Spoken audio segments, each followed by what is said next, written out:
దశకము 10. ఛందస్సు వసంత తిలక. వైకుంఠవర్ధితబలోऽथ భవత్ప్రసాదాత్ అంభోజయో నిరసృజత్ కిల జీవదేహాన్ స్థాస్నూని భూరుహమయాని తథా తిరశ్చాం జాతిర్మనుష్యనివహానపి దేవభేదాన్ మిథ్యాగ్రహాస్మి మతిరాగవికోపభీతిః అజ్ఞానవృత్తిమితి పంచవిధాం సృష్ట్వా ఉద్దామతామసపదార్థవిధానదూనః తేనే త్వదీయచరణస్మరణం విశుద్ధ్యై తావత్ ససర్జ మనసా సనకం సనందం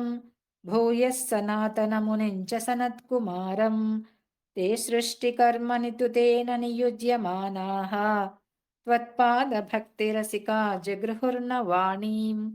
तावत् प्रकोपमुदितं प्रतिरुन्धतोऽस्य भ्रूमध्यतो जनिमृडो भवदेकदेशः नामानि मे कुरु पदानि च विरिञ्चे त्यादौ रुरोद किल तेन सरुद्रनामा एकादशाह्वयतया च विभिन्नरूपम् रुद्रं विधाय दयिता वनिताश्च दत्त्वा तावन्त्यदत्त च पदानि भवत्प्रणुन्नौ प्राह प्रजा विरचनाय च सादरं तं रुद्राभिसृष्टभयदाकृतिरुद्रसङ्घा सम्पूर्यमाण भुवनत्रयभीतचेताः मामा प्रजासृजत पश्चरमङ्गलाये त्याचष्टतं कमलभोर्भवदीरितात्मा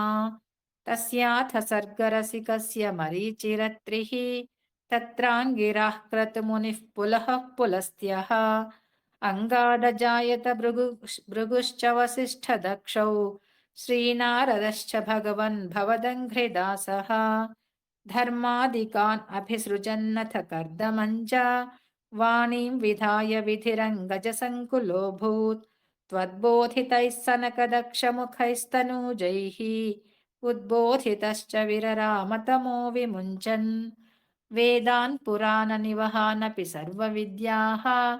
कुर्वन्निजानन गणाश्चतुराननोऽसौ पुत्रेषु तेषु विनिधाय ससर्गवृद्धिम्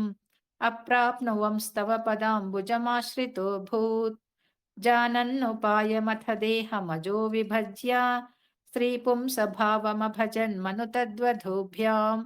ताभ्यां च मानुषकुलानि विवर्धयंस्त्वं गोविन्द मारुतपुरेश निरुन्धिरोगान् नारायण अखिलगुरो भगवन्नमस्ते श्रीहरये